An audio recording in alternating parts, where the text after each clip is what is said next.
This is Dwayne here.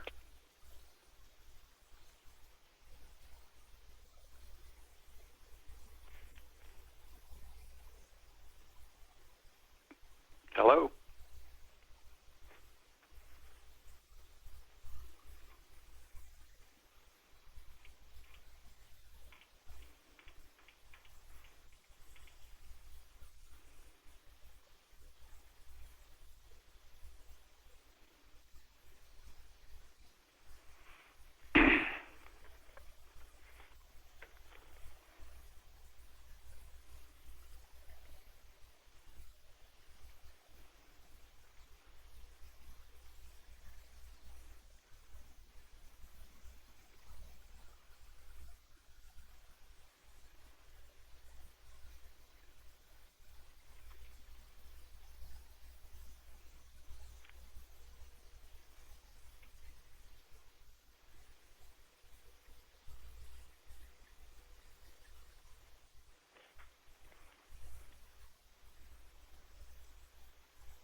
Dwayne, can you hear us?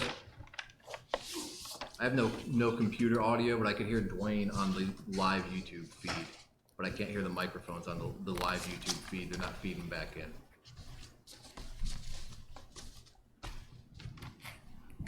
Can we continue? I recommend Gary Washburn, Deb. Do we have a? Second. Excellent. All those in favor? Aye. Opposed? Mr. Washburn, would you come to the table, please? Come on down.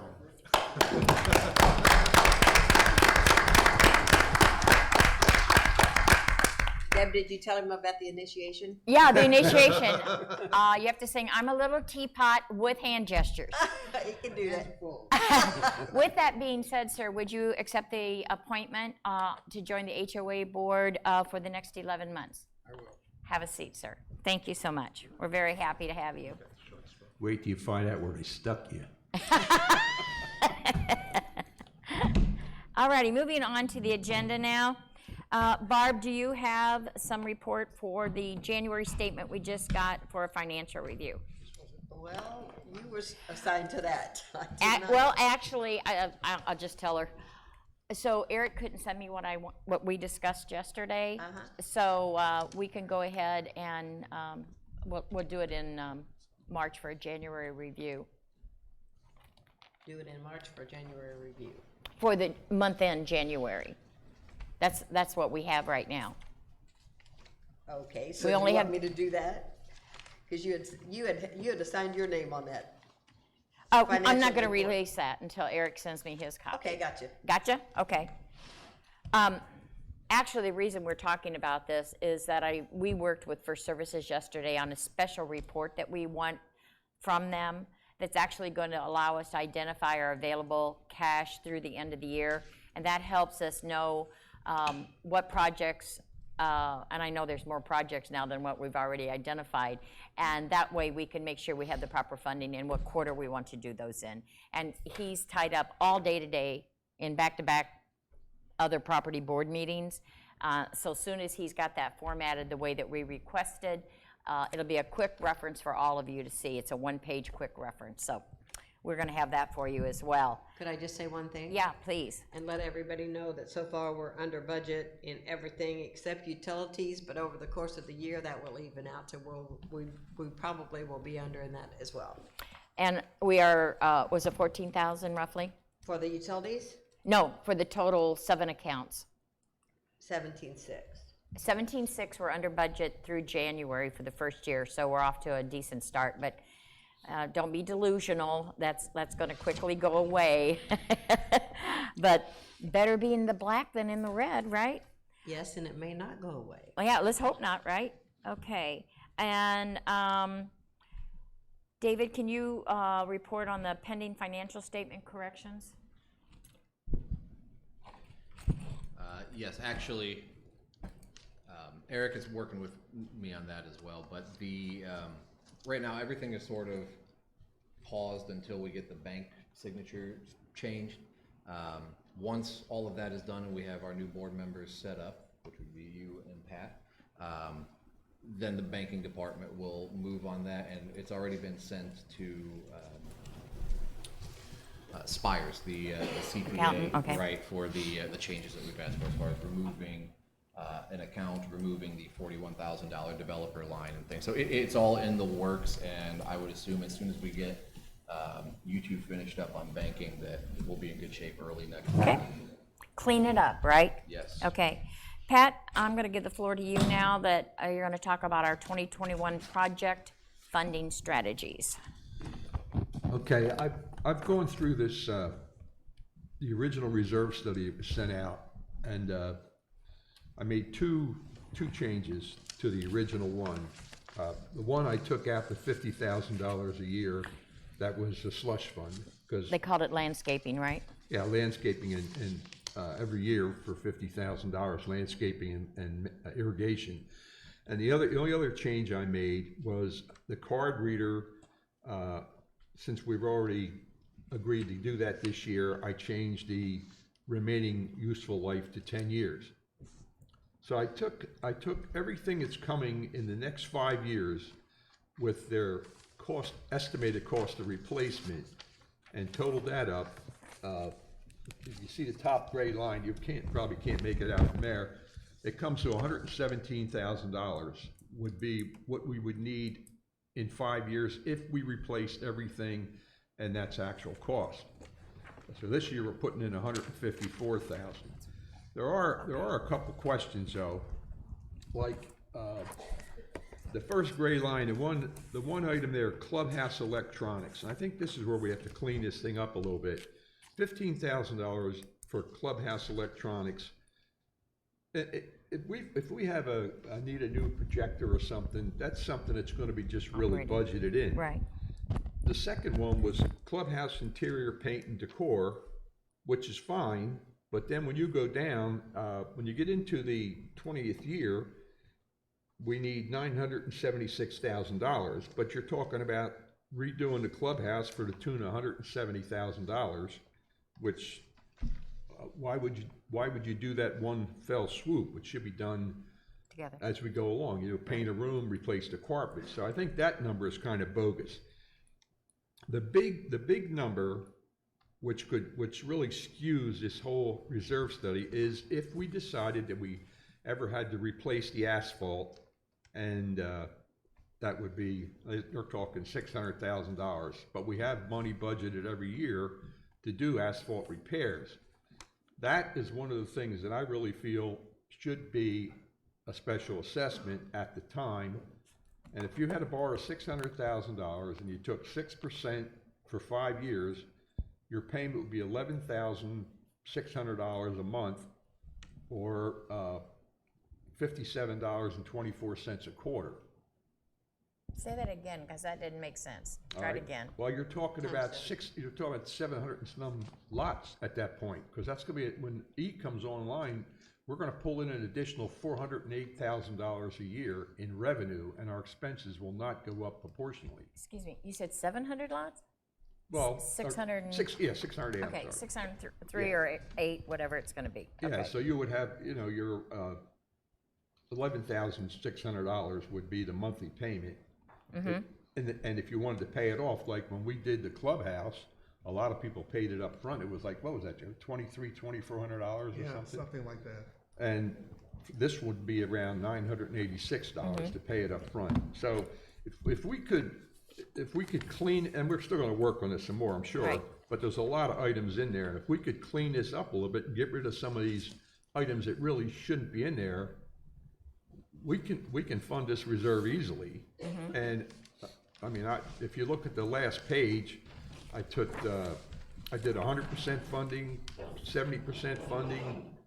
I didn't do the 50% on this one. I guess I did. Yeah, you did. Mhm. Yeah, I did. So, I mean, the numbers are low. And that's using everything that's in here. So this, I would like to keep working with this, and if somebody wants to work with me on it, we can pull out some of these things that don't make sense. Mailbox replacement. I mean, what are you replacing the mailbox, the locks? Well, the mailbox units themselves rust over time. Ours is actually in surprisingly good shape. Yeah. Typically, the shelf life of those is about 15 years. Is that right? Yeah. Okay. Okay. Well, then we'll do it. And pool resurfacing is gonna, obviously, for this welcome center, is gonna have to move up. So that's gonna throw off the Yeah. 5-year number. But anyway, that's where I am with this right now. Good. Can I ask a question?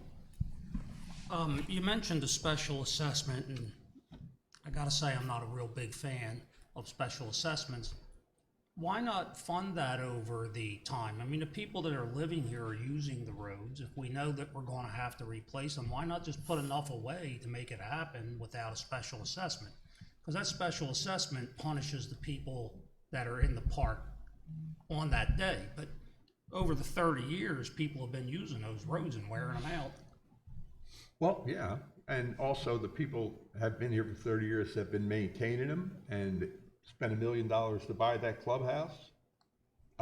True. So it's, 6 of one, half dozen of another. Even though we've used the roads, we've also maintained and built and kept all these things up in the park. So, I mean, I guess it all depends on which side of the coin you're on. Yeah, and you said get a loan for 600,000. Can we get a loan for for $600,000? We got a loan for We $1 got million. We did. Yeah. Yeah. We did. I mean, we are actually like a small, local government. 'Cause we do have what they Assets. call taxing authority through our assessments. But I think, you know, when you've got an expense like that, I think that should be something the owners should have a say in. That's my opinion anyhow. I think you've created a really good workable template here that we can build on. And at least what I like is that we're actually looking 5 years out and we have a strategy. But I think you're right, we can tweak this a little bit, take some of the operating projects out of here, put them in the operating budget side, and then really come up with a cleaner document that will truly be something that we would take out of a planned fund, Yes. you know? Yeah, and if you pull some of this stuff out of there, we may be able to increase what we're putting away for the road, so we have more money 20 years down the road. You know, we should have $200,000 in that road fund, even at the measly 10,000 we're putting Right. in now.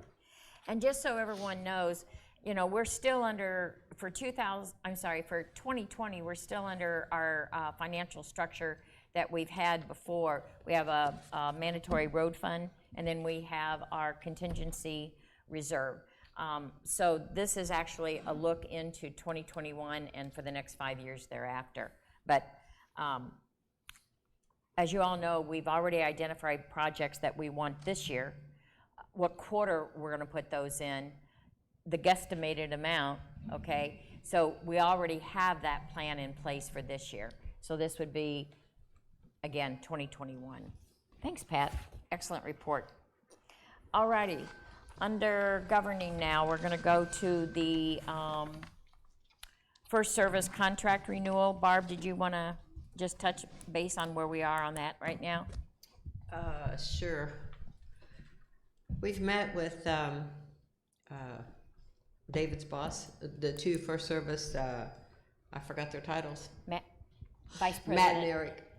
Anyway, we've met with them to negotiate changes that, or things that we didn't agree with in their proposed contract for the next 3 years. Deb, myself, Pat.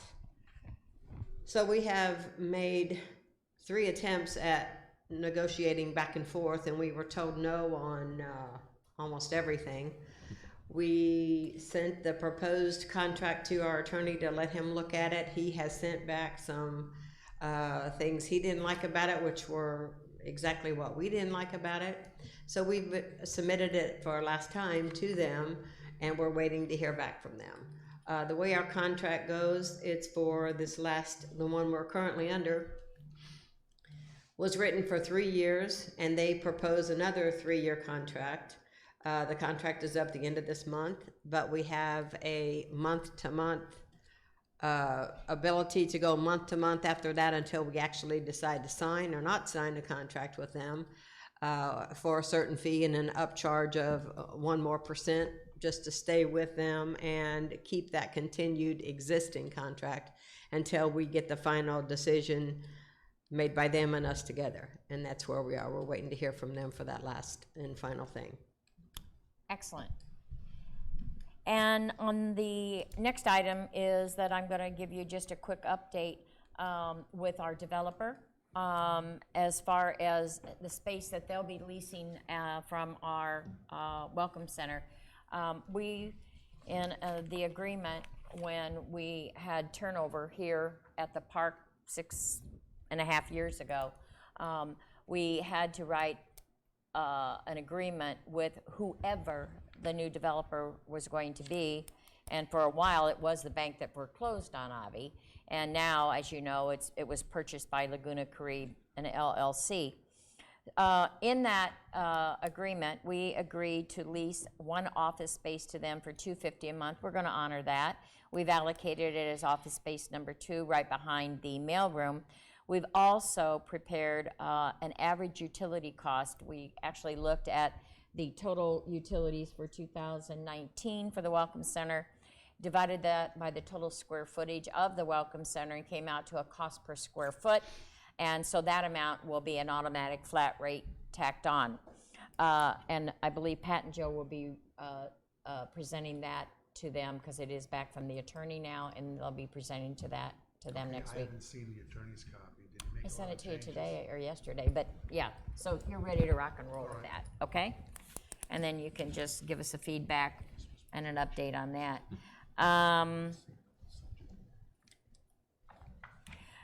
Under the legal, this isn't on the agenda, but it just came to my attention, and this is new for the board. As you all know, we have two empty spaces. You can call it the dog park, you can call it the overflow parking, but it's at the ACD intersection. And to bring you into where we are on that, actually 10 years ago, those two lots were foreclosed on by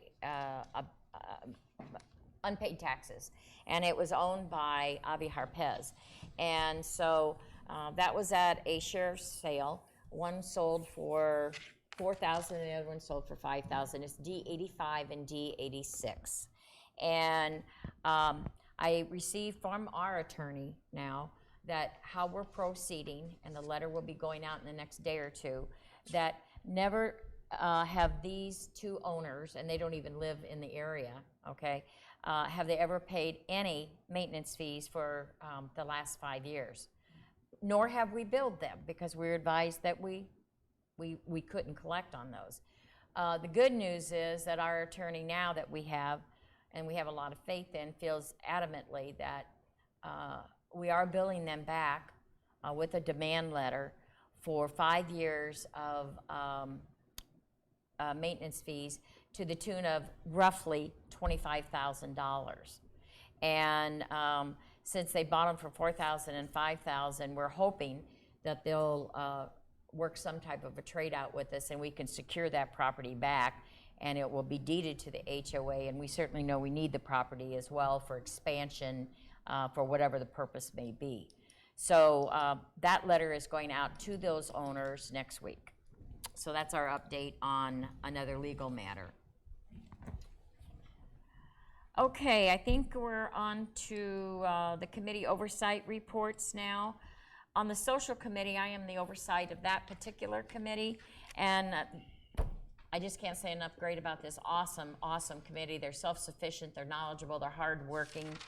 They work beautifully with Diane Leffler.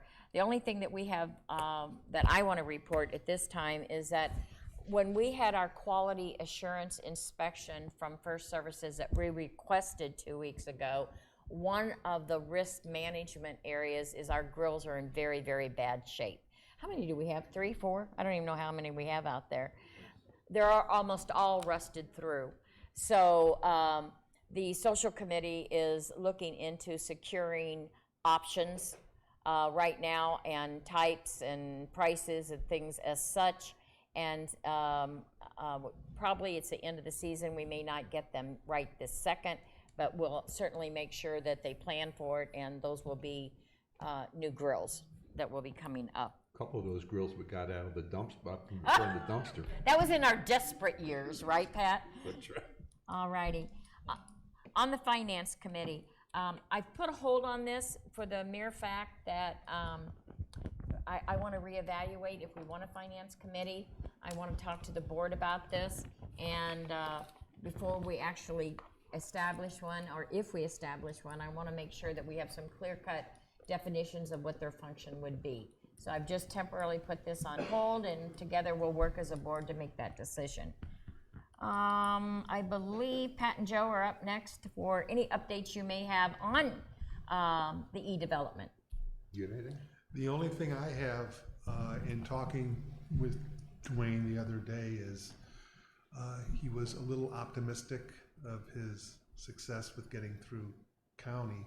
So he's now talking, they're not expecting to get their permits till probably August. And So Dwayne no- should be here, he can, Well, if Dwayne's here, he can speak to it then if he wishes. But other than that, he still said that he planned to, be far enough down the pike that by the first of the year, they could have occupants. Wow. Dwayne, I think we can hear you, but can you hear us now? Okay. You want me to mention about the meeting? Yeah. The other thing that we can report on, are working with Dwayne, Gary Washburn, Barb, and myself met with Dwayne yesterday? Yesterday. We brought the plans down for this clubhouse. He has taken them back to his architect and engineers. He's going to try to see if he can find the original as-built plans for this building, and then they're going to come up with ideas for expanding this building, whether we go out over the lake. There was a bunch of different ideas that were kicked around, and at that time, we'll probably, as soon as we get something, we'll present it to the community, get some ideas of what your input is, and then we'll have to figure out cost and time frame. But it's going to be a while. It's not going to be a project that's going to pop right away. Okay. Just to add to that, Deb and Pat, Dwayne felt like that, he's using his architectural people now for E, and he offered to, since we already know we have been too small for too long, even without E, and then to have that many more lots come on, it's going to be even overburdened more. But we knew before E even came into being that we were undersized, so he's offered to work with us to try to at least come up with some ideas and plans to expand, as Pat said. And I'm sure in those discussions, using their architects and engineers, that will go in with knowledge of any passed on fees to us for their services, correct?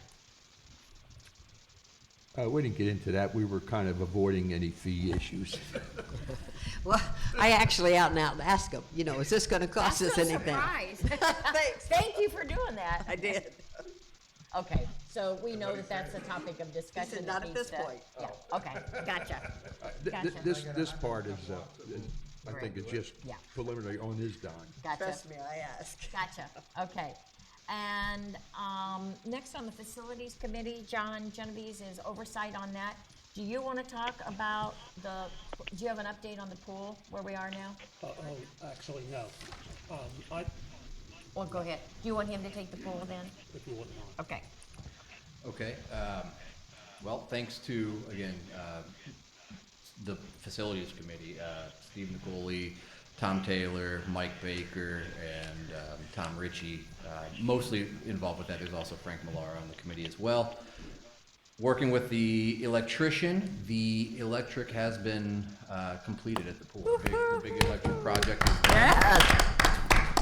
We just have a little bit of cleanup to do on our end. Chris is going to get over there with the shop vac and just clean up the area.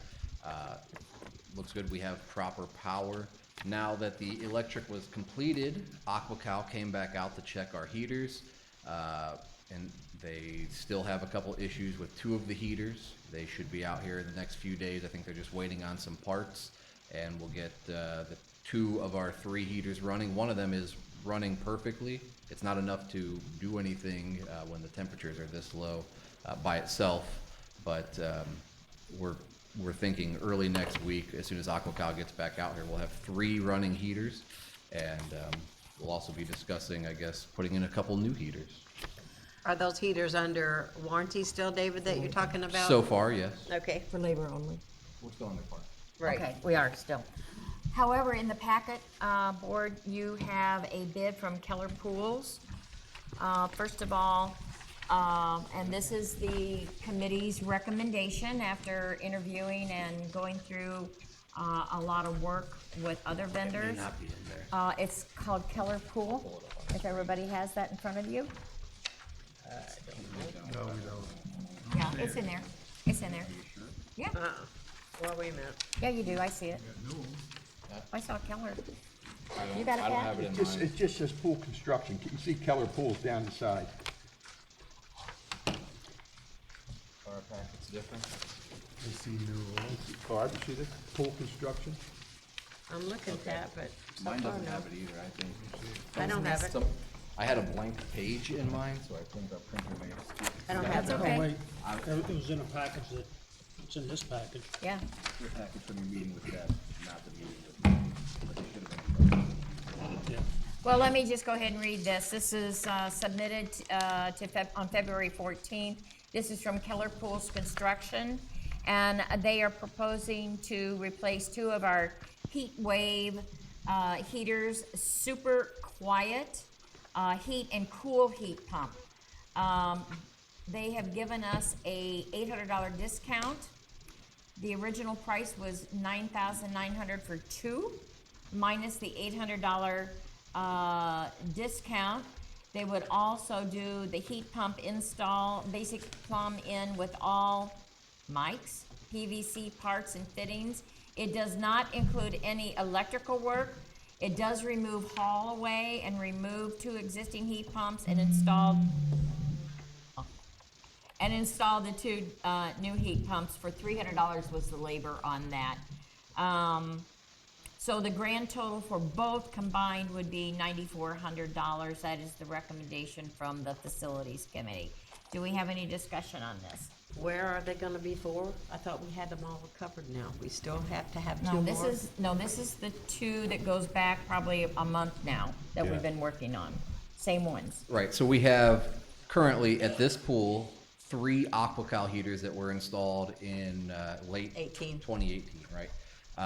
Those are the ones that are still under a warranty. They have issues, but they're being repaired. And we have 2 10-ish years old Gulfstream heaters. They're smaller, neither of those are working, and they said they're so far beyond, worth saving that just replace them. So these 2 new heaters would work in conjunction. They're the same manufacturer as our current 3 heaters that are out there. They'll come with the warranty, like it says on the page. They also have the ability to cool the pool. So in the summertime, when it's 100 degrees out and that water is warmer than your bathtub, we can cool it down a few degrees and make it bearable in the summertime for the 20% or so of people that are still here. Okay. And then this would also give us the ability down the line, as we discussed at the last meeting, to install a single controller that would operate all 5 of the heaters in, I guess, the most optimal way, as opposed to having 5 separate controllers, 5 separate thermostats, and 5 sets of issue. We'll have 1 central heater that would be installed later by the manufacturer, or I'm sorry, 1 central controller that really uses the system in the way it's designed to be used. It'll be the most efficient, and that's the way to go. And But this doesn't include the controller, right? No, it does not. This requires a 50% deposit down, and financially, we're in a position that we can handle this. Okay? Okay, do you know what the warranty period is on those? 5 years? 5?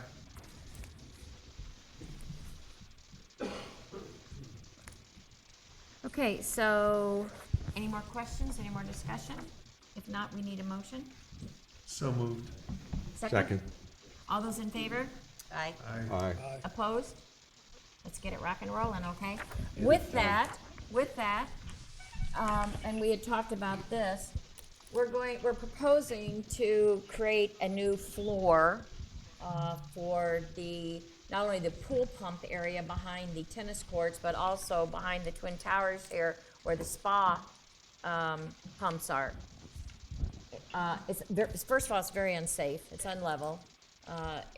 There's far too much standing water around electricity, etc. All of the heaters are on concrete slabs and they're elevated. So we are proposing that the area, all of the shrubbery around these would be removed. We have bougainvillea that actually go over to the tennis courts, and when you run to get a ball, you run into the thorns.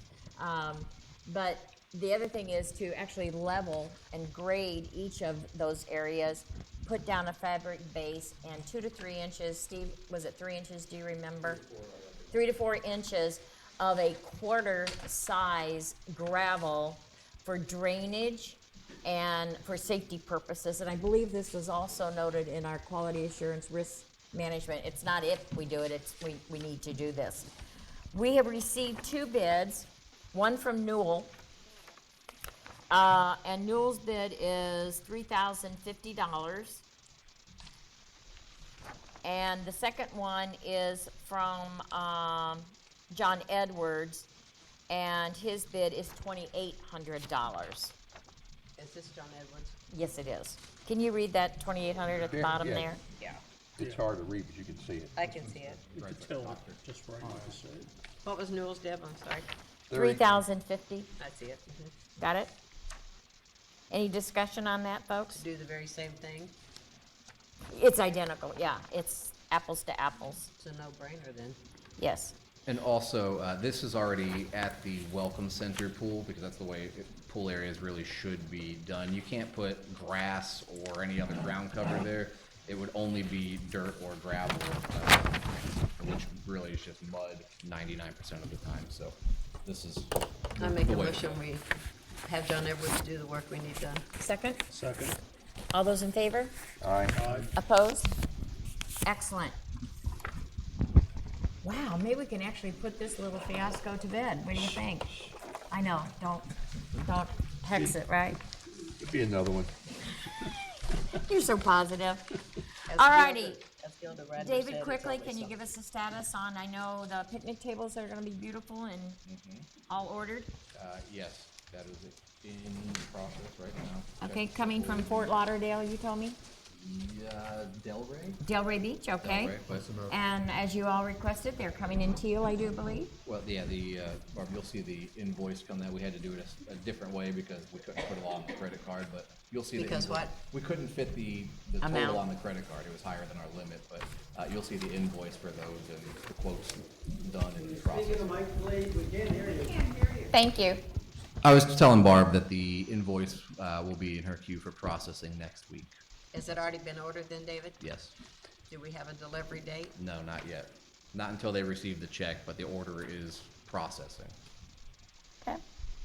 Alrighty, next, on the grounds committee, we really don't have a committee. I, decided to try a task team, and I have two gentlemen here, both owners, Bob Luce and John McCormick are here, who have been working so hard over the last 8 days with David, dissecting and analyzing, a project, and I wanted to address our fertilization program as well as our pest control first, before we go into the actual landscaping. So, John, are you coming up with that? If you'll address the board, and Bob?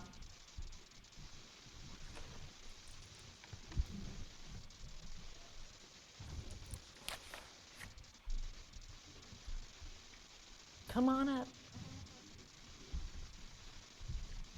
We have to raise the mic for you. Yep, here comes Charlie.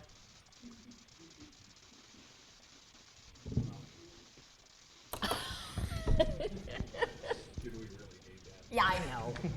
So as Deb said, Yeah, you have to speak we've up. been asked to take a look Yes. at the existing fertilization program that we have with Newell. That is a yearly contract that we have with them. And I believe in the process of the first contract that was given to us by Newell, they had came up with a number of around $5,600, $6,600, something like that. Then all of a sudden realized they had made a mistake and it jumped up to $9,600,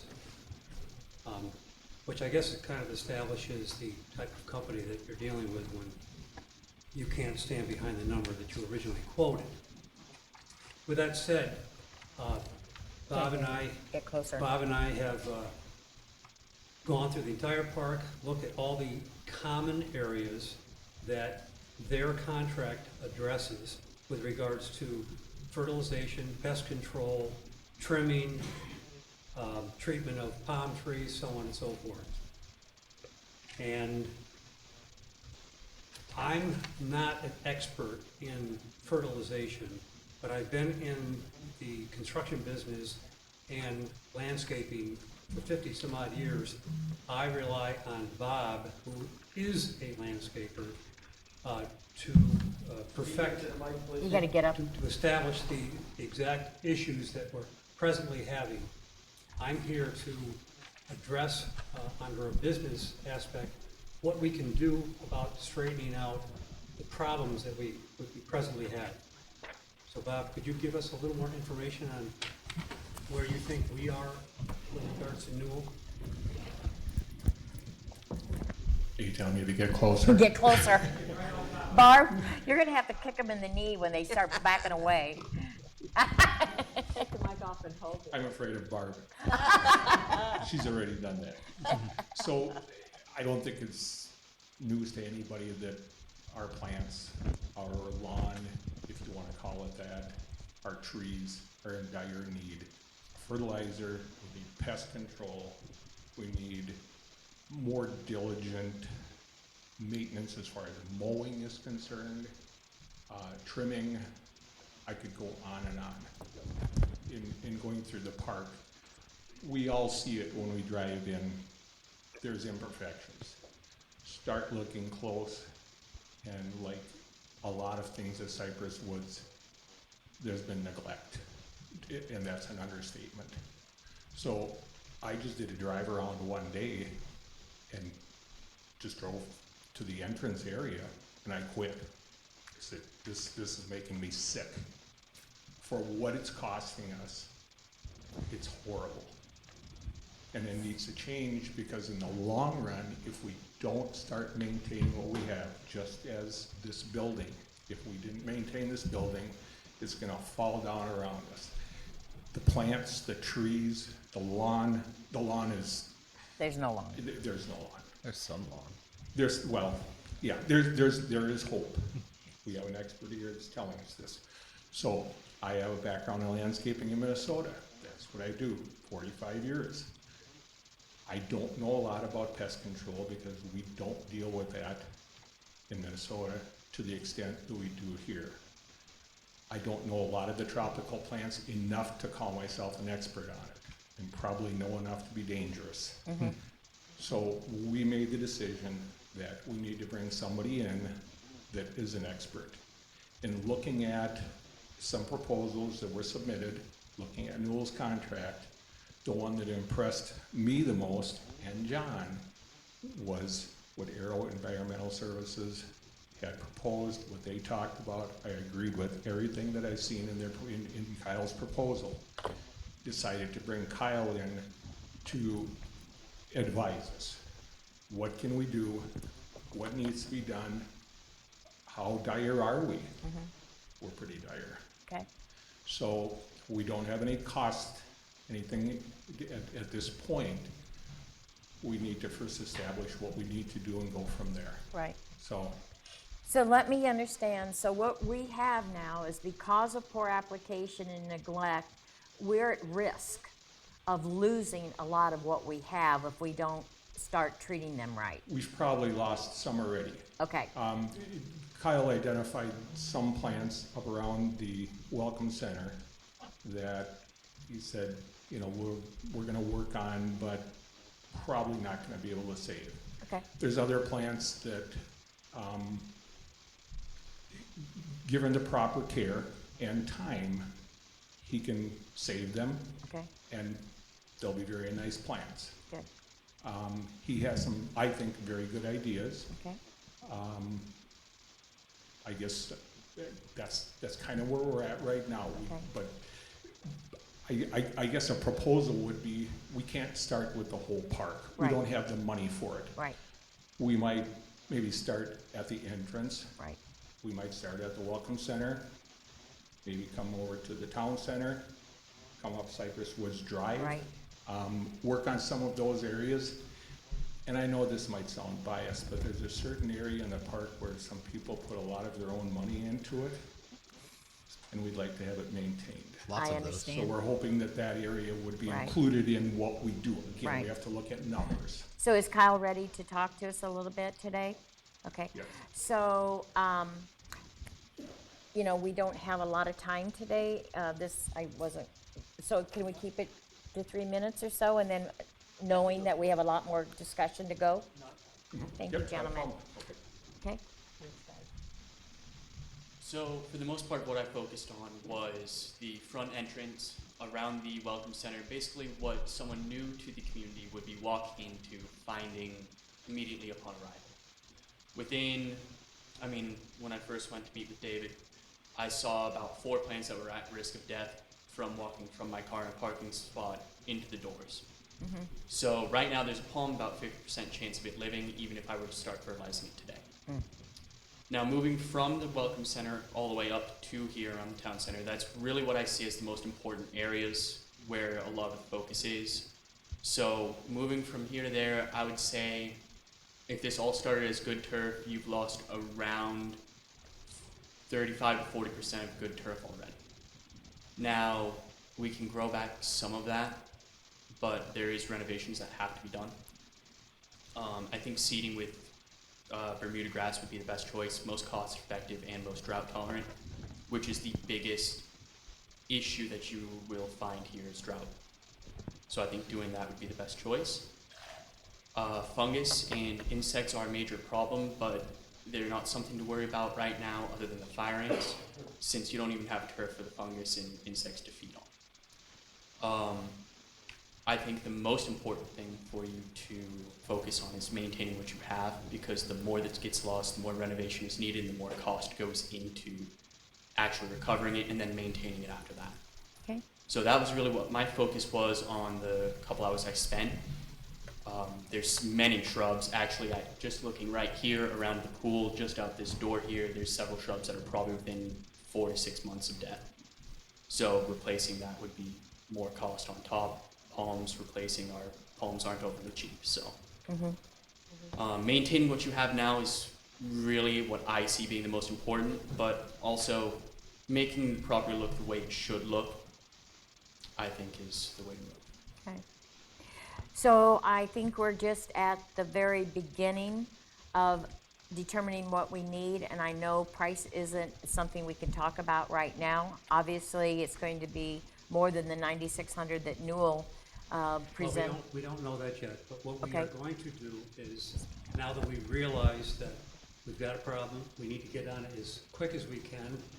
As the expert has notified us that we're gonna lose plants soon, or Right. between now and the summer, Bob and I will put together a package of bids for the board for everyone to look at and make a decision on which way we should go. But I think we're beating time here. I don't think you meet for another month or so. No, we can accommodate that, no Right, problem. So if we can put together within the next 2 weeks, some bids for you to take a look at, we can make a determination on which way to go. And Along with that, we make a John. recommendation. Take your microphone, hon. Sorry. yes, of course, I'd asked that they would make a recommendation along with we'll be submitting the addressing bids. each one of the companies that bid it, and we'll make our decision on what we think. But of course, we always work on a 3-bid scenario.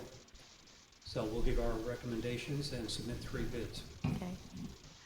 This is very encouraging. How long have we been wanting grass? And, and seems like we might have been paying for something that we weren't receiving service for. So I can't thank you gentlemen enough. Kyle, I'm sure we'll be in contact with you, or these gentlemen will be. Thank you, and we will accommodate whenever you're ready. We'll accommodate that. All right? Thank you. All right. Ed, while we're on this topic, Bob Strong indicated he would be interested in serving that committee if you're still looking for somebody on the landscaping. Yeah. I couldn't remember his name. Okay. I'll put that down. Okay. Okay. Let me check with these two gentlemen. Hi, Bob.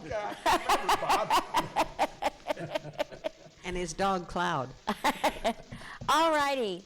I believe, When's the contract up renewal? It's Month to it's month. yeah, it's a Month month to to month month now. contract. I think right now we need to say, hold off on any fertilization, right? We probably don't even have to say Right. it, they're Thank probably you, not Kyle. doing it. Hold on. What about pest control, though?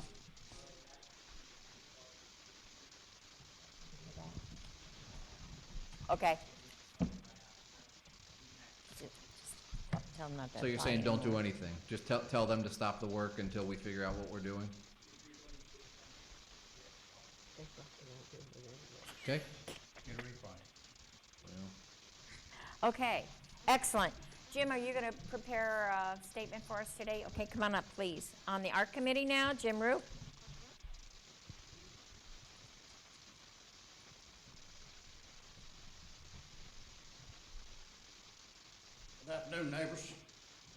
Okay, what we got here, from November the 1st to February today, the 26th, we've approved 67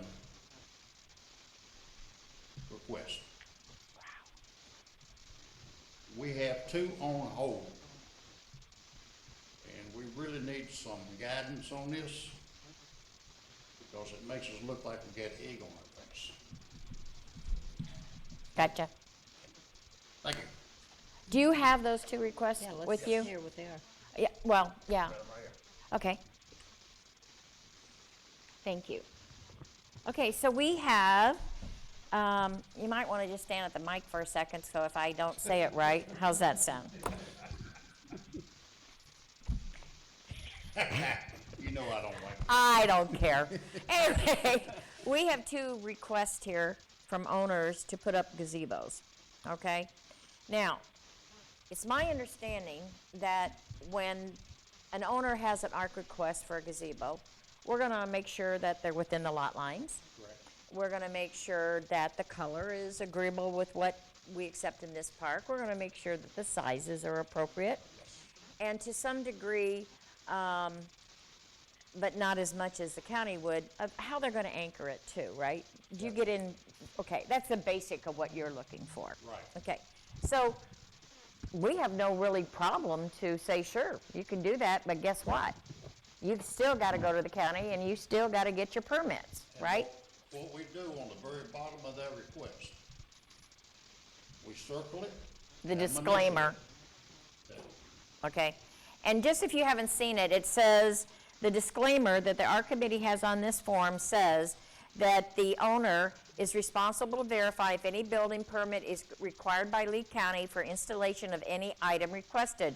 The board and its committee are not responsible or required in any way to verify with other governmental bodies permitting requirements. Approvals are granted based solely on association governing documents. So, with that being said, board, we need to decide if we're gonna go ahead and at least give them the ARC that it met our requirements, but it does not endorse them for anything within the county.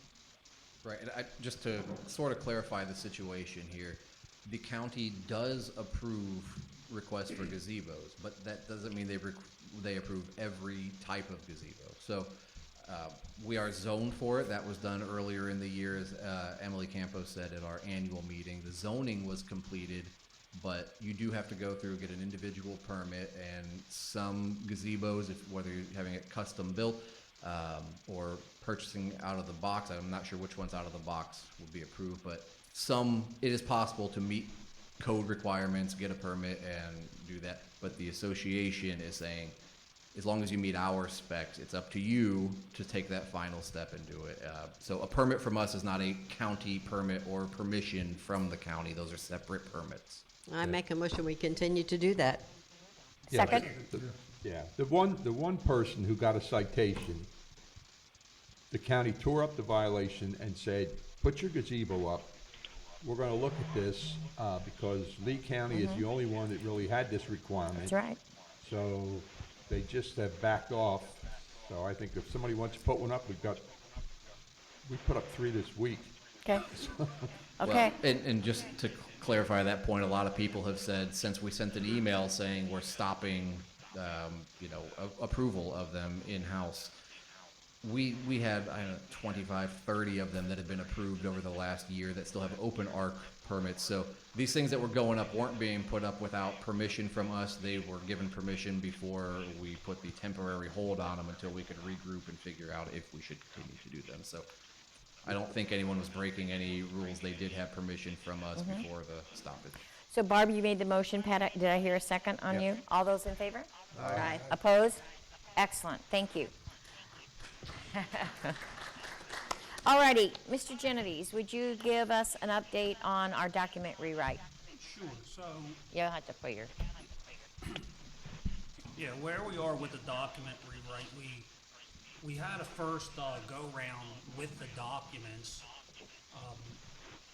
cleaning things up, taking the legalese out, if you will. And now what we need to do is cross-reference everything that we wrote to make sure that it follows our declarations and bylaws and such.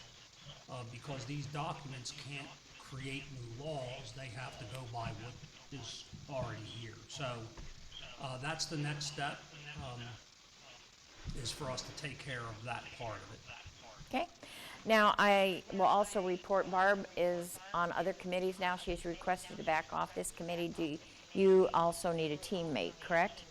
Do you have someone that you'd like to recommend? Well, I know these gentlemen are quite busy. Gary, would you help?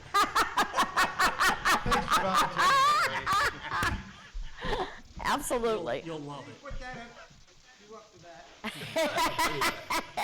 that? By the way, you'll be happy to know that I do all the typing. He does.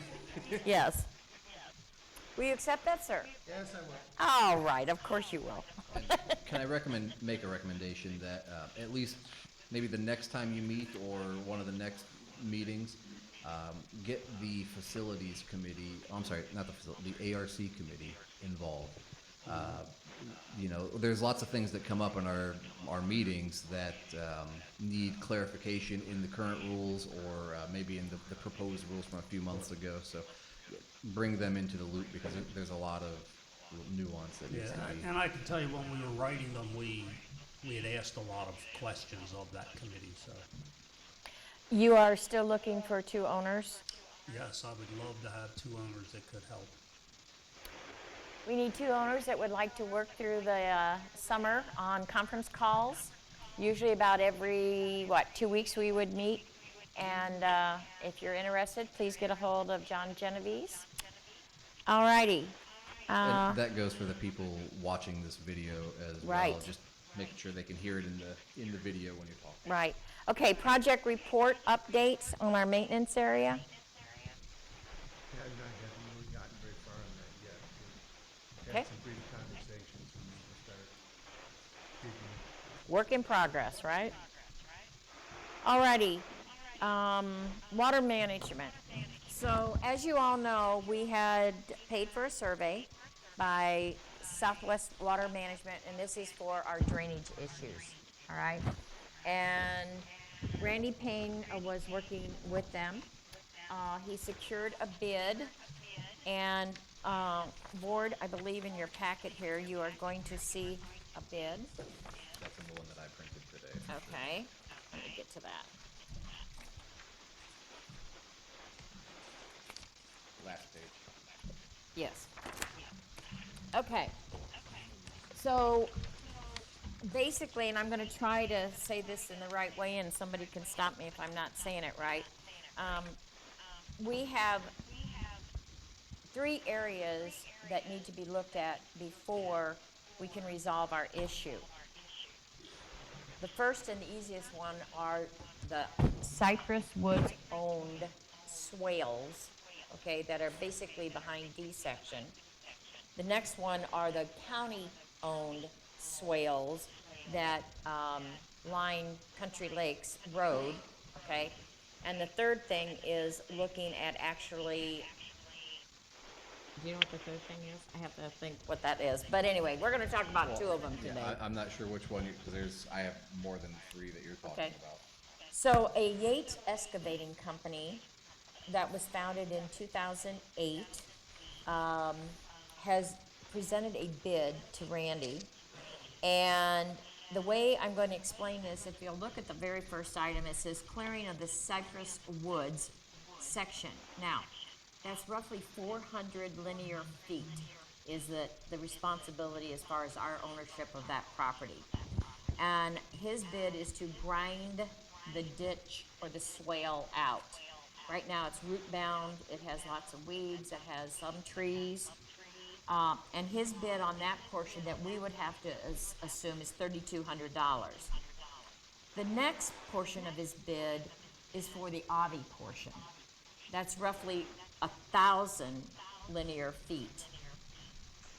And that, again, is to grind out the swale itself to the tune of $5,100. That's the section that's between the 2 parks? Yes, it is. So it's Cypress Trails. Yes, correct.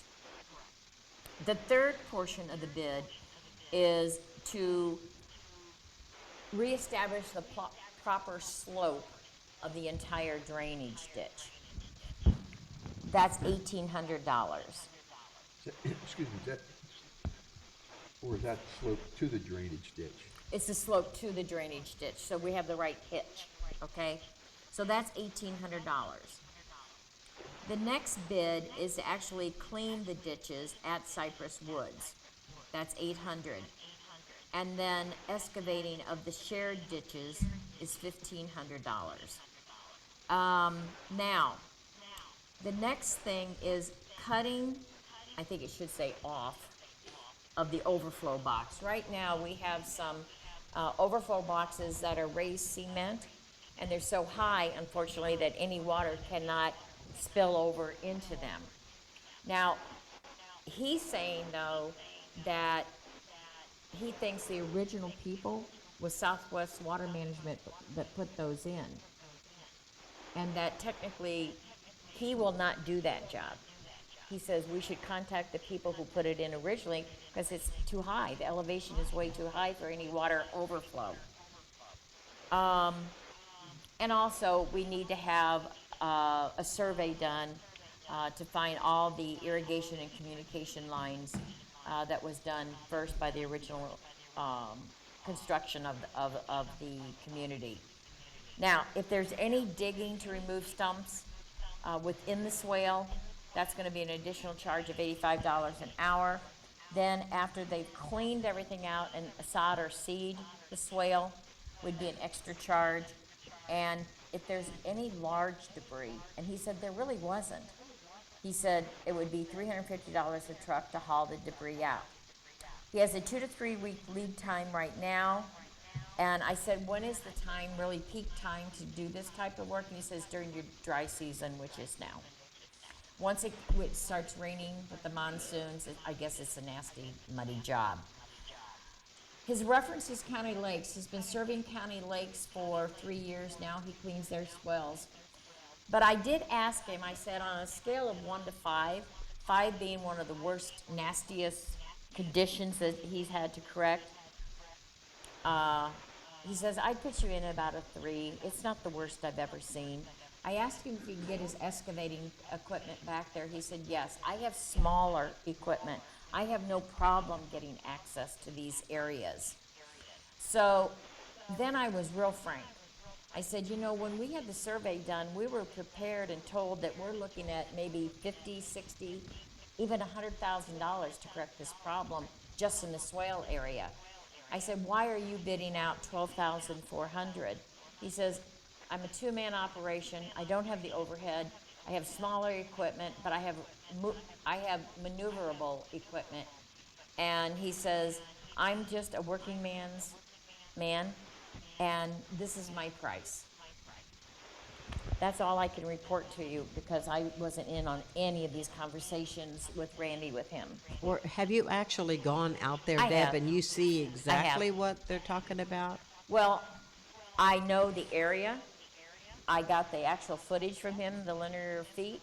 But yes, I mean, I know where it is, but I have not been, I'm not the authority on this. I haven't been involved with the discussions. I just did this at 8 o'clock this morning and asked these questions. And just doing this is going to accomplish what?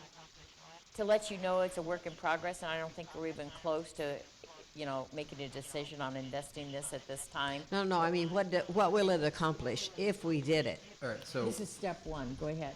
the stormwater doctor report we have, the direction it gave us was to focus on the outside of the park first. So get the water that's on the outside of the park out of the park where it belongs into the county swales and off-site.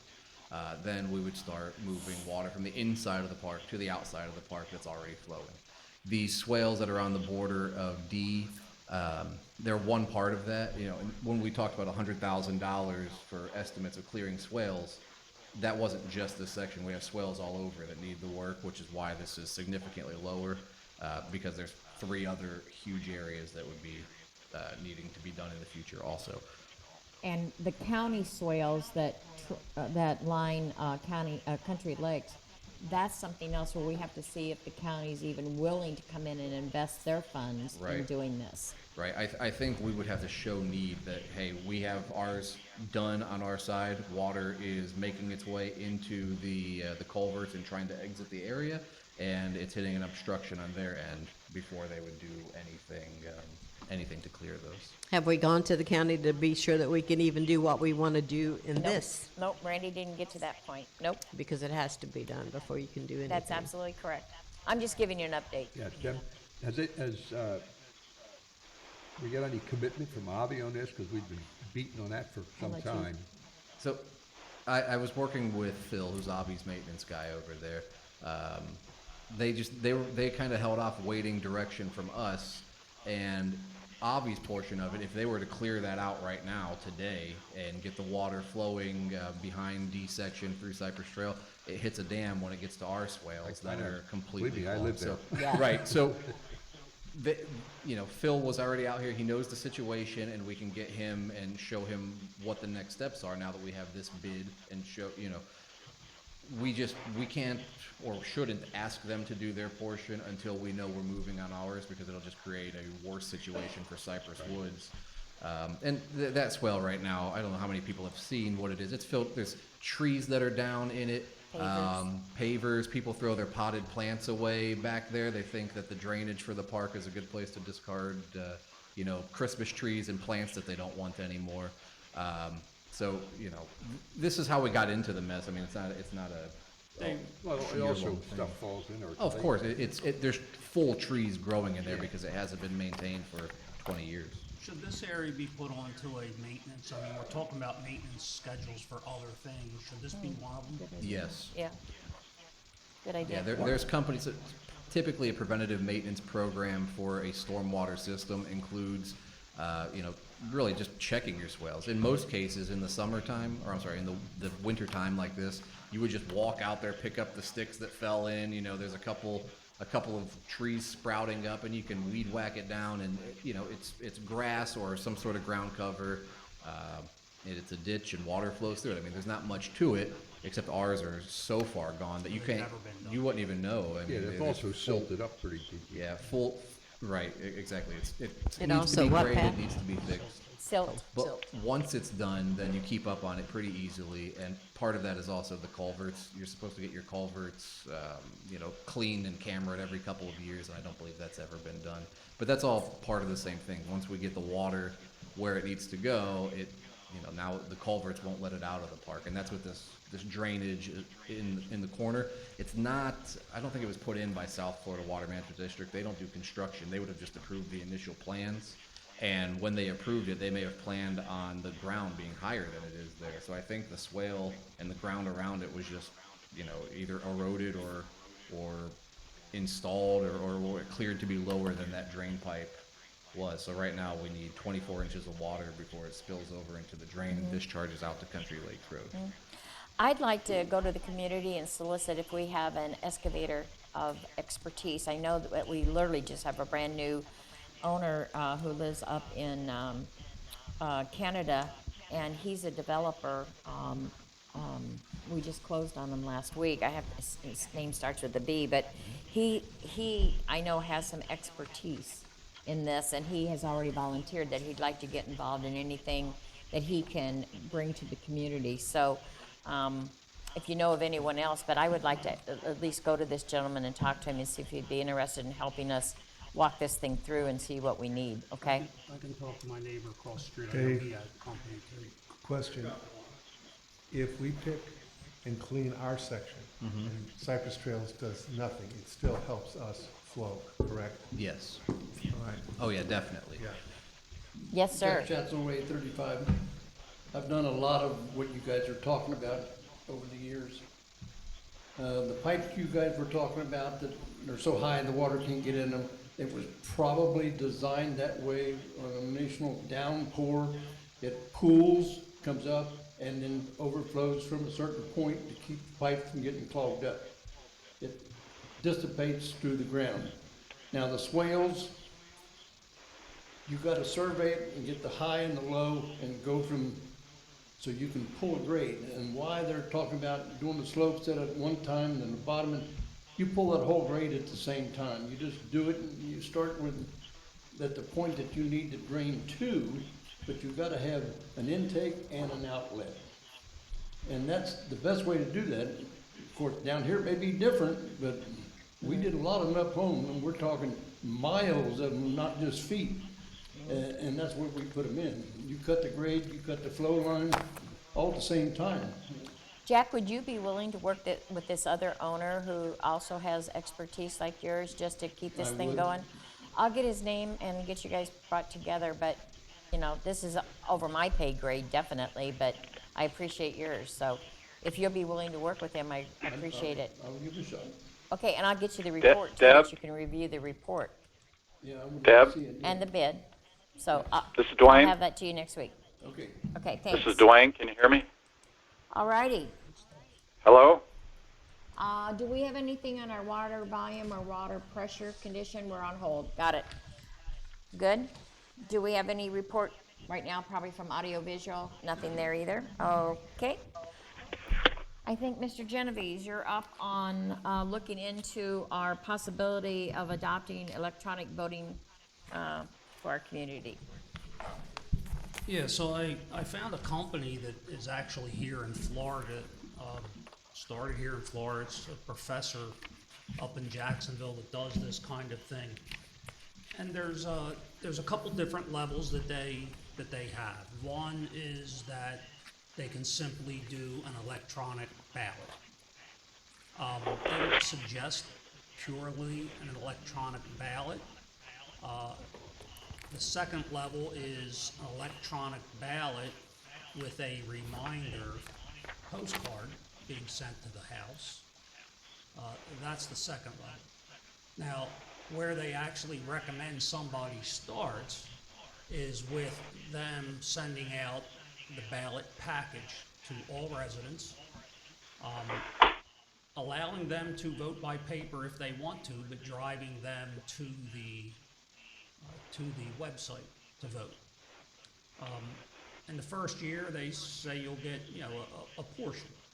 And the next year, you'll probably get some. Now, that next year, you wouldn't send the packages out to the people that electronically voted. They would simply be notified by email because they're already electronically voting. You might hit less with the big package at first. And then they said 3 years or so, you'd probably be a very, very high percentage of electronic voting. The prices for this thing was, if they're sending out the entire thing, you know, 10 pages to the whole community, the electronic vote, and the postcard reminder, just to the people that hadn't voted yet, obviously, you're talking $3,800 roughly. To get voting for what, John? Oh, this is just electronic voting, so anything that you have to vote on to get the community Does it- voting, Membership voting. membership voting, yeah. But it also has the Survey Monkey on that too? No, SurveyMonkey is separate. Okay. That's I didn't- completely different. All right. First Services has that ability for us though, right? What's that? Survey Monkey? Yes, they Yes. do. John, does this satisfy the Florida requirements for voting for officers? Because that's a different requirement than voting for, say, a document change that has to be sent out to everyone. You know, I'd have to look, but these guys, you know, they cut their teeth in HOAs. So my guess is that it does, but I'm guessing there. John, does this include a server, a separate server, or do they have their own server that they work off from? Yeah, it's their secured servers that all the information's going into. That's what you're asking. I don't think that we're even close to making a decision, but he's actually information. started, you know, something we need to think about going into, you know, 608, 603, you know, lots. But as long as we keep informed of it and the availability, are we in agreement with that this is just general knowledge? Okay. And by the way, I told you they started here in Florida. They're quite familiar with 720. Okay. Very familiar with it. Alrighty, just real quick on this, under old business, the infamous barcode reader, no news? The actual barcode reader is installed. What? It's installed. It's When did working. that happen? Yesterday. Wow. Now, they have to come back and put on a new cover for us. They use the old cover in place for whatever issue. The internals have all been replaced. It's literally just the outer slip cover that they'll come back and bolt a new one on. I'm not sure if that one was damaged or what have you. but Okay, so that was $3,800, and, the That was first- half of it.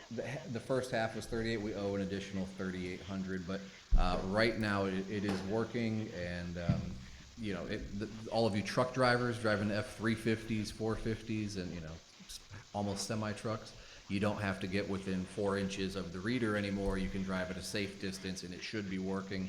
My car, it's reading from about 6 feet away right now, so problem solved. Before it gets here, David, I would suggest that they have it totally done before they submit that last invoice. Obviously. yeah, Sometimes that doesn't happen. alrighty. Excellent, wow, love it. That was a long process, wasn't it? Too long. And you may want to appraise the community now on the ACD light intersection, a determination that's happened on that, Right, so that was voted on and approved about a month ago, maybe a little longer. 3,500. Yeah, the company that's doing the work is Young's Electric. They're the ones that have been heading up this pool project for us, which was our #1 priority. We have a solar light in that corner right now, so we said just focus on getting the pool done. And once you've completed that project, now ACD. that light is the next thing. So I will try and follow up with them. They just finished the pool project.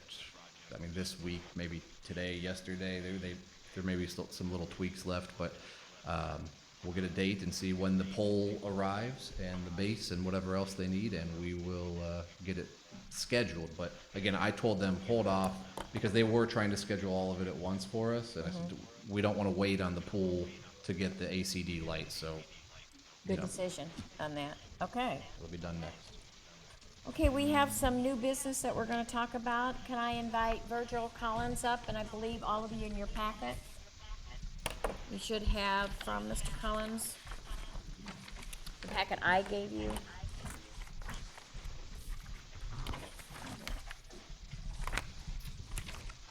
Give us a minute, Virg, so we can get our, If you keep saying the packet that you gave us, I'm not sure I have that. it looks like this. He's got 2 bids and a personal letter on top. I don't think I have that, but I'll look off of John.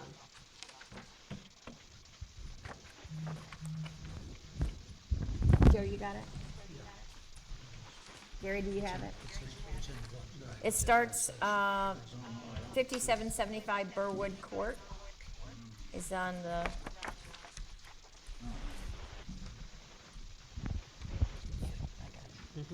I got can it, we, Ben. okay, thank you. So, Hi, Virgil. Hey. Thank you for a job well done on this, by the way. please. Okay.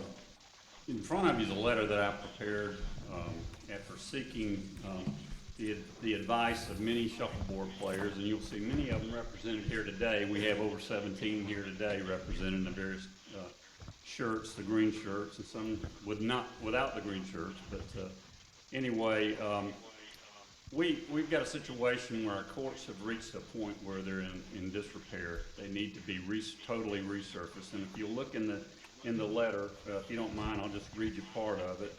We are fortunate, though, that we have eight shuffleboard courts. Many of the parks that we play only have 6 or less. And with the exception, though, of inclement weather, we think that these courts are, well, we know they're used every day and night, and they're during the primary season. They provide play for 3 Cypress Woods League teams. We have 2 on Tuesday, 1 on Wednesday. They also provide play for a Canadian contingency on Friday. We also have shuffleboard play on Thursday nights and on Saturday mornings for in-park for all the residents to come and play. And also we host monthly in-park tournaments where people come, and we have games there, or have a tournament And in addition to that, the USA versus Canada tournament, which comes up in March of this year. Since our courts were initially installed, it's our understanding they've never been professionally resurfaced. The only maintenance to them has been to add sealer and beads annually and repaint lines when necessary. Over the years, our courts have reached a state of disrepair to the point that they now have cracks that need to be repaired, low areas need to be filled in, and they need to be totally resurfaced. All other teams that we play in our shuffleboard leagues have already had their parks resurfaced, their park courts. We now have the reputation of having the worst and slowest courts of all parks in our leagues, and that's a bad reputation to have. It is. And in an effort to solve this problem, we solicited bids from 3 contractors to resurface all courts with a new acrylic paint infused with beads that does not require annual maintenance. Only 2 agreed to, we asked the 3 contractors to give us bids, and we received bids from 2 of them. It was ironic, the one that actually installed our courts, 90, chose not to give us a bid for whatever reason, okay? But basically what we asked each contractor to bid on was to grind down the existing surface on all courts to bare concrete, removing the existing sealer and beads, repair and seal the cracks, patch the low areas, and apply 2 coats of acrylic paint infused with glass beads, and then paint lines and numbers consistent with National Shuffleboard Association specs. The first bid we received was from Sean Morrison. He's president of Southwest Tennis Courts, and that bid was for $9,600 to resurface all 8 courts. A 2-year warranty against fading and surface delaminating was provided. Sean resurfaced the courts. I've got in the letter his Cypress, should be Crystal Lakes resort last year.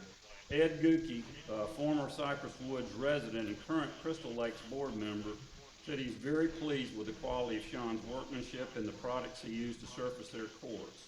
Sean is a local contractor who maintains the courts at Lee County Recreational Complex in North Fort Myers, where many district and regional tournaments are played.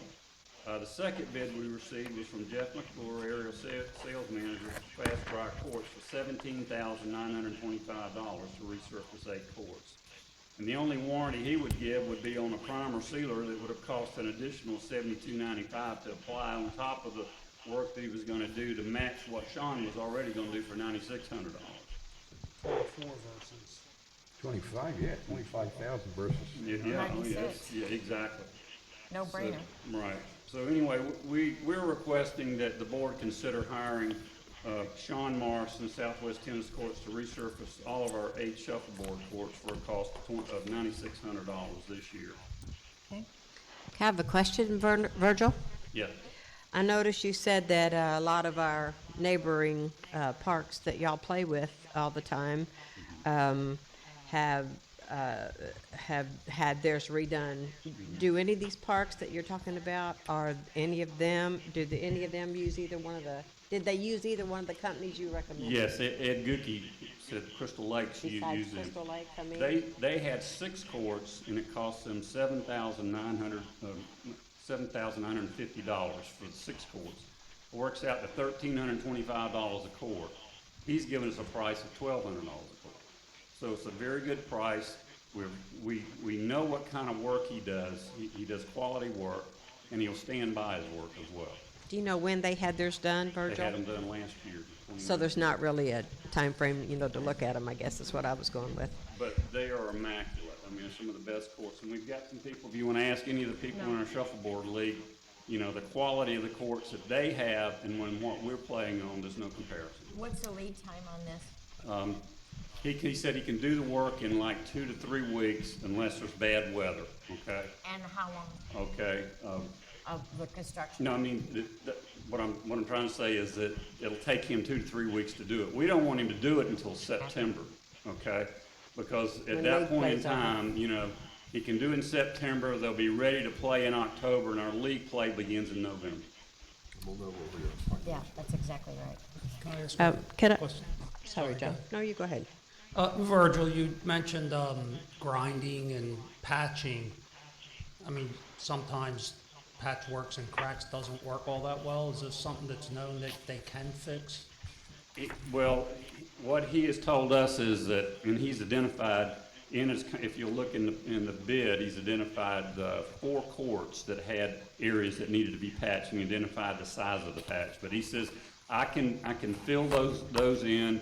Some of the larger cracks, he says, I can fill those in as well. And he says anybody that tells you that they can guarantee you that a crack, you know, won't come back or whatever is lying to you. Okay, he says, I can do the best I can, but he says, what will happen is whenever I put the sealer in and I seal the crack, we'll come back and put 2 coats of the acrylic paint with the infused beads. And most times, he says, that'll cover the crack and you won't even see the crack anymore. Okay? So you're comfortable it's a pretty good fix then? Oh, absolutely. Yeah, Yes, by the way, just in driving around here, you know, for the past couple of years, I think the pool, this building, and then those shuffleboard courts is the 3rd most used thing by the community. I agree, Very much in absolutely. favor for fixing that thing. Well, Virgil, I have a question for you. Yes. We've been, resurfacing or rebeading, I guess is the right terminology, these courts every year. Right. Or almost every year. Right. Now you're talking about a new process, and how often will these have to be redone? Well, according to Sean, unless somebody gets on top of the courts, you know, doing wheelies with a bike or something like that, he said these courts, once they're redone, should last you probably 5 to 6 years without any annual maintenance. Now, you may want to wash them off, you know, other than washing them off. He says that there's not any annual maintenance. In other words, you don't have to come back each year and apply sealer and beads like we have been doing. It looks like in the write-up that it's a new acrylic paint, Right, Joe. that's what I'm wondering is, then do you go through the same process in 5 or 6 years Well, with the 2 coats again, or is there well, again, he gives you a warranty of 2 years on, you know, on fading and delaminating, but, all I can tell you is what the others that have had it done said they're very pleased with the product, and so, the problem is the product is relatively new, so we don't have any long history to see how long it's gonna last. Yeah, see, I don't know shuffleboard, so it's. My question would be, I think it was last year or the year before, wasn't it $800 that we paid for what I would call annual maintenance of these courts? That's And- annually for the last 4 years. That's been done. Every year? Okay, so, like, I think Joe's trying to say, and I need to understand that if we go with this new application, there's a chance that $800 annual maintenance may be eliminated if the product is good enough. That's correct. Okay, Or at least partially eliminated for 3 or Right. 4 years. I mean, Right. Either way. right. When was the last time these courts were resurfaced? They were last year. No. Well, they get That's what he's talking the about. glass bead and wax or whatever it is. That's every year. They were done in September of last year. But the last full resurface, or are these original courts? No, these Never. are the original courts. The only resurface that's been done is just the application of sealer and beads Okay. each year. So these courts are 20 years old roughly? That's correct. Okay, and this new resurface lasts 6 years or so. We don't have an exact, Sure, I'm just- or not exact number, but they're telling me it should last you 5 to 6 years. I guess I'll rephrase my question. After you get down the road a bit, we'll be back to having to do a seal and beading every year until we decide to major again. That's the alternative. yes. All right. So, Or another re. It's third Right. quarter. so Virgil, when you say to resurface, does that mean take the whole top off of all of them? That's correct. Like scraping down how much? I mean, or is But it? think we'll be okay, he'll but I buff- think- bas- I'd like- I basically think we buff wanna the know that existing we're holding the sealer funds for 'em. and beads off the court, Down to concrete. down to the concrete. Okay. For the amount of people that use that daily this time of year, I think it's money well spent. I would like to make a motion that we move on this, please. Second, Second. all those in favor? Aye. This is Opposed? September, right? Yeah. Third quarter, yep, September, got it already written down on our project list here, okay? This is one of the best production,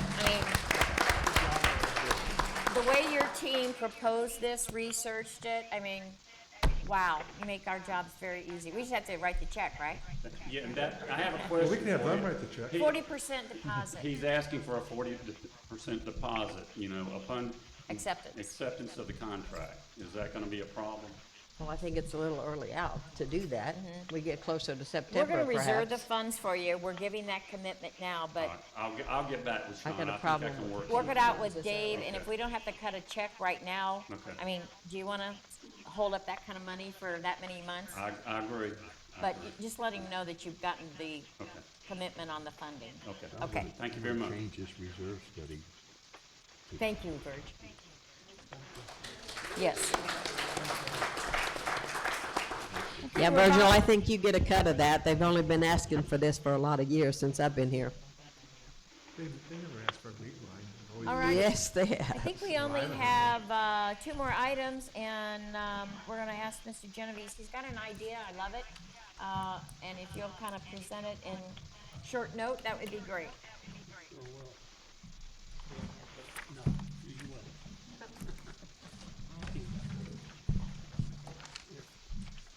How about we just pass them down? Pass it You know on. what, wait, I need one. Pack one back. I'm coming back. There we go. So, one of the things that, you know, when I was looking at being on the board, and one of the statements that I'd come up with, I guess, is that if you want to be a 5-star resort, you got to think like one. And that kind of led to the idea of a committee that roughly called the 5-star committee. And basically, this committee would be a group of people that have a background in things like interior decorating, maybe an art background, a fashion background, somebody that can do what the people in this room did for Mardi Gras, right? It was beautiful. You could give me all the money in the world, I couldn't have done this. So, you know, a group that would be like that, that would basically communicate with the other committees on almost all projects. Even things like that air conditioner, maybe they take a look and say, hey, you know, we visited some other parks, and here's some things that they did. They're not telling you you have to do it, they're simply recommending, here's what, you know, you might do. So that's basically the idea, that, you know, that they would visit other 5-star resorts and bring best of ideas back to our group so that we can consider, you know, we're going to replace the furniture out there, get them involved, let them have some ideas and input on things like color choices and so forth and so on. Make the place a 5-star, you know, group or park, I think or this at is, least upkeep. I think this is something that we've all wanted for quite a while, and now that we're bringing on our new section, I think we need to look at the overall elevation of the quality of items, even like trash cans. We need, you know, a nicer looking trash can. That's part of this concept. It may cost a little bit more, but we're going to get more of our property values as we continue to put these personal touches on it. I love the idea. We have a lot of talented people in here that have the ability to do this. And again, may not cost us more money, but as we do these projects, just look at it at a different angle. So I think it's a great idea. I really do. Is this something you would like again to solicit the owners or residents, I guess I should say, anyone who has this ability and this talent to get a hold of? Yeah, absolutely, because I'm not that person.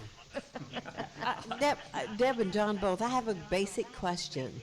I've heard of 5-star hotels all my life. I've never seen what determines a 5-star resort, and I've heard this talked about for the last year. Where is the closest 5-star resort that we have? A 5-star basically is an accumulation of not only the aesthetics, but it's also customer satisfaction surveys, which we don't have that. There's no classification for it.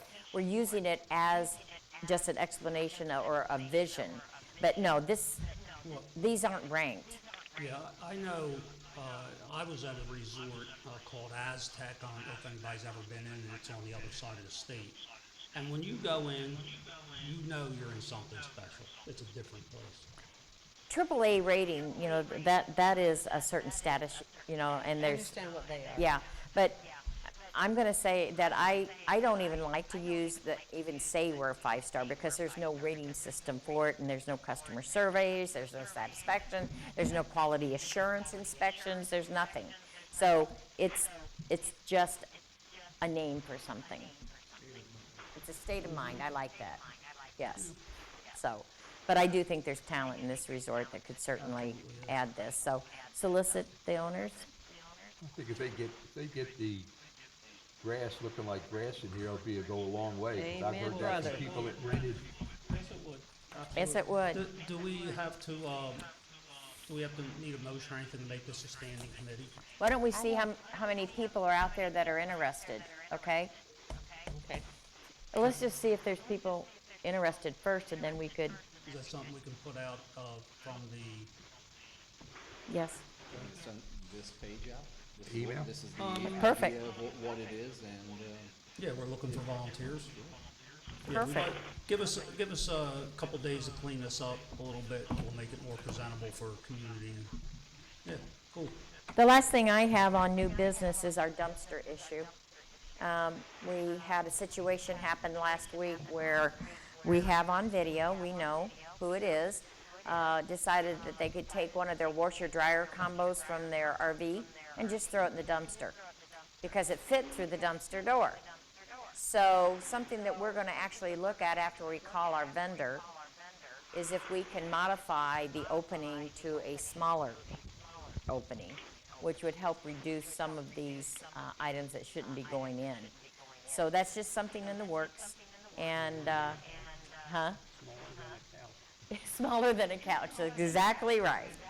So, A lot of people don't understand, Deb, too, that our dumpster, we pay on tonnage. I mean, if it's a heavy bunch of stuff in there to begin with, we Right. pay a whole lot more money for that pickup. right. construction debris from people doing work on their lots. You know, we've seen that going in there, and it's not just if you can fit it in a black plastic bag, you throw it in. 'Cause there's ground up concrete, cinder blocks, 2x4s, you know, large metal objects that tend to Jam it out. Yeah, they jam the compactor. Right. Pavers. I'm not sure why anyone thinks that's a great idea, but all of these things end up in there from time to time. And you know, for most things, if it fits, I mean, it wouldn't be an issue. But that's not saying construction debris and appliances. You know, those, you just use some common sense and don't put it into a machine that's going to break and we have to pay for as a community. I would like to throw this out to our audience today. Barb and I were talking about this to Dave the other day. As the season comes to a close, would it behoove us to check into having, it's kind of like a community-wide cleanup where we would order a special dumpster, put it in a special location just for your end-of-season cleanup? There may be a charge to it, there may not, I don't know at this point. But would that be something that we should look into as a community? Would that benefit our residents here? Or do they have any ideas? Yeah, or do you have any ideas? Anybody? Okay, guess we don't have to pursue that. Thanks for your help. Dave, years ago, we had an arrangement where if you had a mattress or a refrigerator, a company would come in and they would just have a thing and pick it up and throw it in the back of the truck. I think they charged you for it, but We can did a do bulk that pickup. now. Right, we can do bulk pickups with advanced disposal, and we have. The issue is we don't have a place to put them. We were putting them back here behind the dumpster, and when you're doing a bulk pickup, the process that we told residents was we call the front desk, tell Nicole I have a couch, a mattress, a whatever, and she would call and tell advanced Schedule disposal we have appointment. one couch, one chair, one mattress, and that's it, and that's what they come to pick up. So people would see one couch and they would throw, I don't even know what some of the things were out there, but there was a pile out there that just was growing daily. It seems like every night when it was dark, people would come and put more. So we had to sort of stop doing that. Advance one said, you can't expect us to come out here and pick up 30 things when you called us for 4 things. And also, they need to be able to get their truck right next to it. So we had to actually carry the pile of rusted, sharp metal and broken things out to the circle for the truck to pull right up and use their claw and put it in. So it took me, Chris, and one of Newell's guys a couple hours to move everything out for them to pick up. They said, we can't do this anymore. We'll gladly come back and do a pickup, but you have to give us a space in the community that you can put it here in the parking lot or, next to a curb, and we can drive the truck right up to. And that's why we stopped doing it, because we don't really have a space that we can fill with I think junk. when we did it before, when we were doing it before, they set up a time when they were coming out and it left it in front of the lot owner's lot, and they would go right to the lot and pick it up. So they'd Advanced be out there won't. like for 24 hours tops or something. Advanced won't do that because we're a bulk pickup location here, part of our contract. They won't do it? They won't drive around the community and pick up various items, and I'm sure there's some liability in that for them, but we would have to have a central location, everyone bring your stuff, put it over. Now, we could say they're coming this Tuesday, so Monday night, these 2 parking spaces over here in front of the town center, wherever we choose. Yeah, but like you say, they'll pile it up. Well, exactly. We have to know every item that's out there. Last time the guy was nice enough to just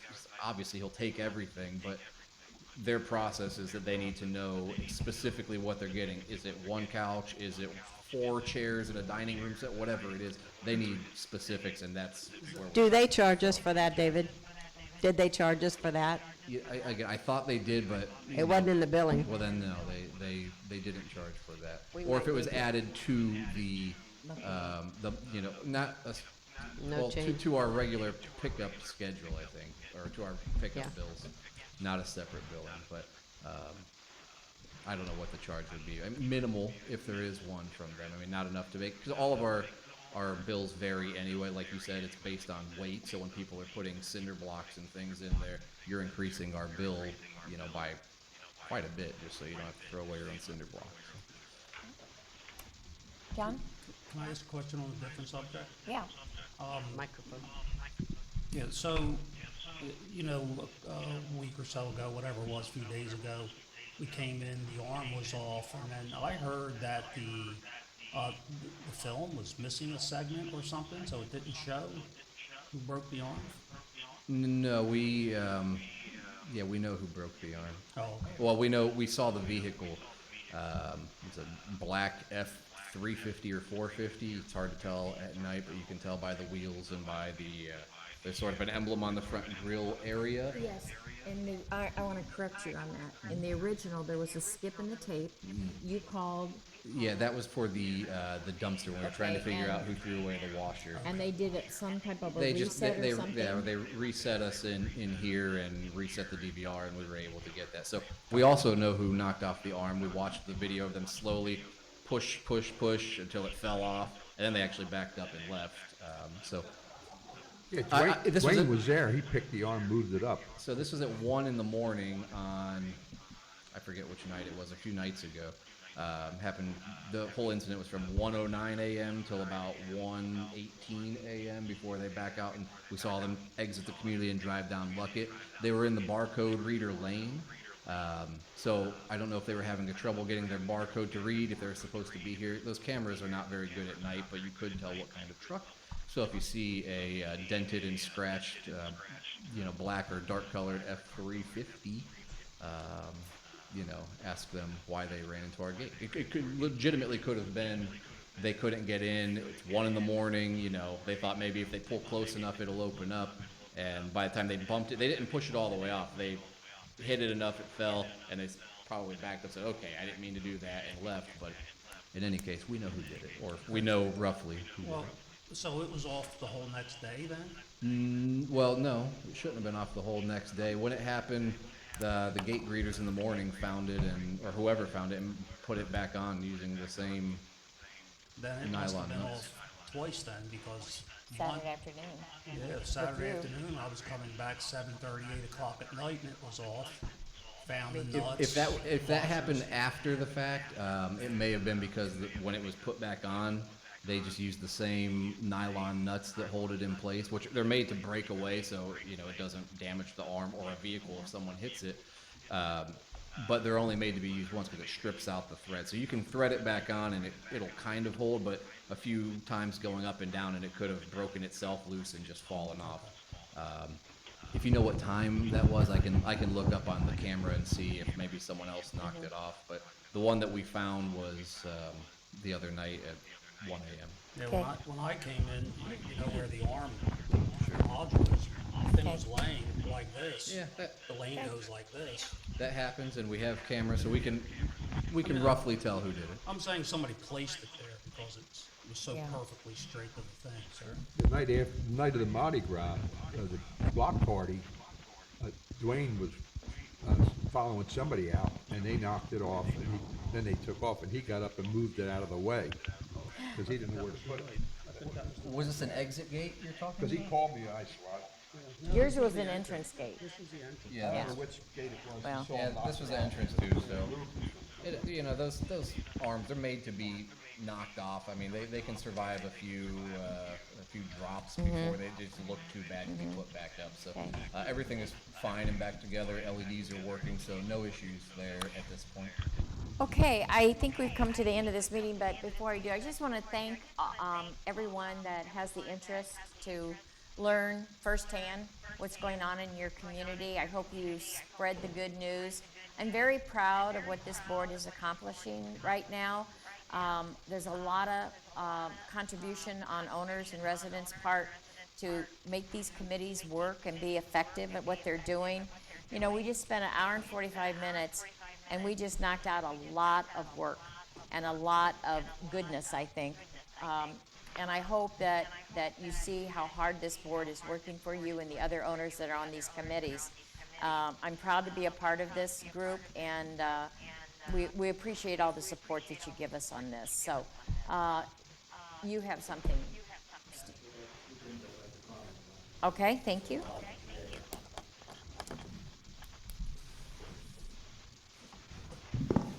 Steve Nicoli, D174. Three things that were brought up today that I don't think are right. This is just my opinion. One was the discussion on the roads. Obviously, we have one gentleman on board that wants to put this off until the time comes that we need to replace the roads. That's like telling all of us here that we don't budget our money every month. It's a good idea to put a little bit aside all the time, so when the time comes to replace these roads, we've got at least some of it. The second thing was the landscaping, and obviously these gentlemen have done a great job with their review of the landscaping. The other thing I'd like to say is it was suggested that we take $50,000 out of the budget that is designated for landscaping and irrigation and leave it in there until this place looks like it should. And I don't think there's anybody in this room that's gonna say our grass looks like it should. I'll correct you on that, Steve, of what that was. When we had the reserve study, and we paid $4,000 for it, the people who put the study together put in a $50,000 line item. They called it irrigation, but it wasn't. It was, I'm gonna call it a slush fund for whatever else occurs. And what Pat's saying is we're not gonna use that for a budgeting reason, you know. We can't just throw a $50,000 amount out there. But we are accounting for landscaping in our budget. And now with the help of these two gentlemen, we're gonna have a little bit more realistic picture of what it's gonna take, not just a number pulled out of the air. So it had nothing to do with taking that amount out of our budget. Okay. We misspoke on that, okay? Okay. All right. And the last thing I'd like to comment on, and Deb, I've already informed you of this. I know this developer is pushing towards us to increase the size of this building to accommodate his new people. My feeling is that's not our responsibility. He's the guy coming in here to make a lot of money, and he's gonna walk out the gate and wave to us when he leaves and leaves us with a lot of bills. If he wants to have a bigger town center, let him fund it, or let him build one over in E for his people. I don't think it's our responsibility to pick that up. That's just my opinion. Jim, you got a question too, or input?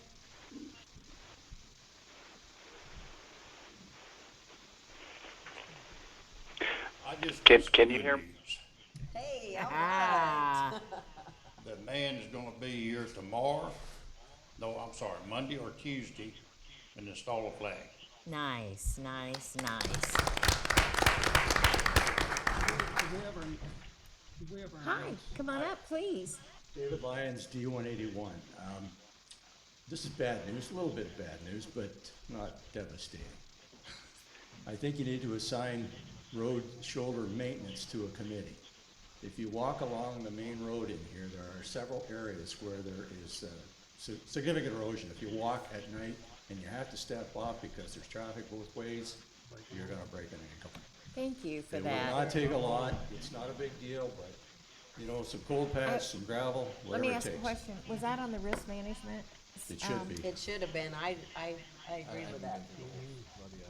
You know what, we're gonna have a roadmap for us from this risk management, quality assurance inspection that we just had. We haven't had an opportunity to go through every item, but it will certainly help us navigate what we've got to focus on.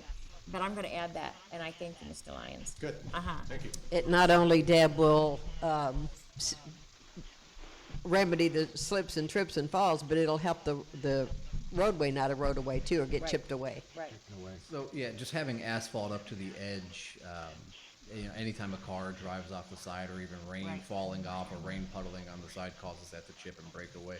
That's why most places would have a concrete curb along the side of it Right. to hold that asphalt in place. So, everything else we do would really just be a Band-Aid until, you know, concrete curbing would be installed, and I don't know if this was the time for that until.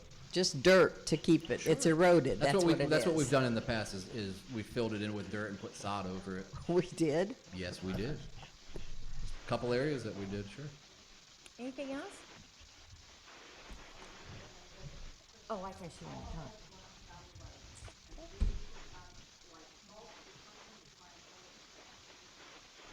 Okay. That being said, again, thank you for coming, and we need a motion, please, to close. Make a motion, we adjourn. Second.